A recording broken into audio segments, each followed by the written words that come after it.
See, it's a very dangerous place to be. It is a place where you must be mindful continuously. So Adequate Earth is an exhibit produced by the Antarctica Artists and Writers Collective, and it features their work from their visits to Antarctica. We had artists coming from all over the globe to meet each other for the first time. Everybody agreed that their work should not continue to stand alone, but they should find ways to put their work together. And they decided to create an exhibit called Adequate Earth. We all agreed that we wanted to put together a gallery presentation and launch it at SUNY Cobleskill. And what we decided to do because of the pandemic was to be a host for their virtual exhibit. The activity of what is now known as Adequate Earth evolved.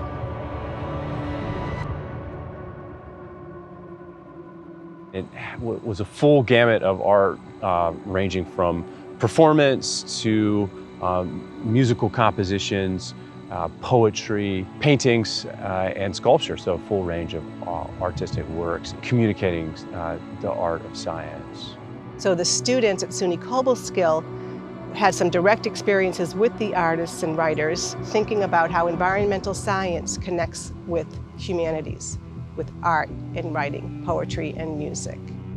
When scientists are doing research, the scientists become very, very involved with micro details. Artists, on the other hand, can begin to understand what the scientists are doing, and then through their music, through their paintings, their photography, through their storytelling, can transform the stories into an understandable language that the general public can relate to.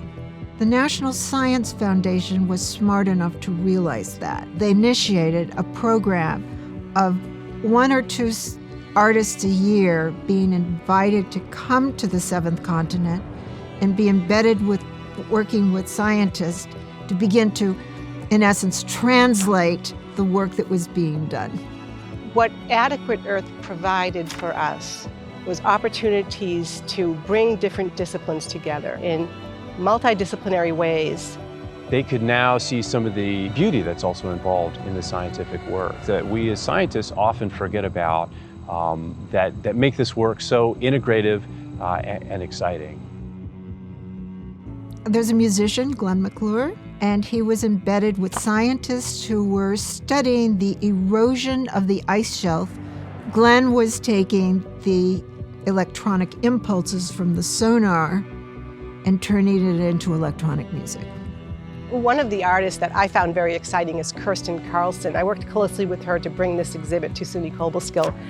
Her work is beautiful. She does sketches and colorful drawings, and the images that she creates through drawing are so realistic. They're absolutely beautiful, and she's very passionate about communicating through her art about Antarctica and the environment. There's another artist who deals with sounds, and while she was on the ice, she got permission to harvest the bones of animals who had died down there. And if you hit different bones together, they resonate with different sounds. And she's created musical instruments out of these bones.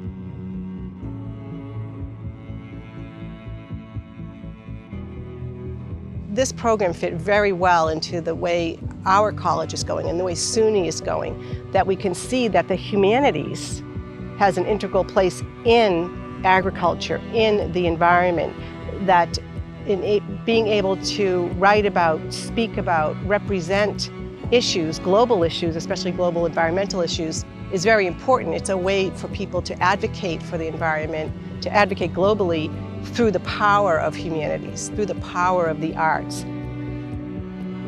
While you can come here and work in the environmental field or in agriculture, there's lots of opportunities to become involved with the arts. Often when you have an emotional connection, an emotional spark that's ignited by something like a piece of art, you're apt to remember the issue more, remember what you learned more. I knew that SUNY Cobleskill also understood the importance of that nexus between both a liberal arts program as well as an agricultural program. It is so insightful of the campus to be able to embrace both of those roads and to fully recognize that they are equally important in our lives.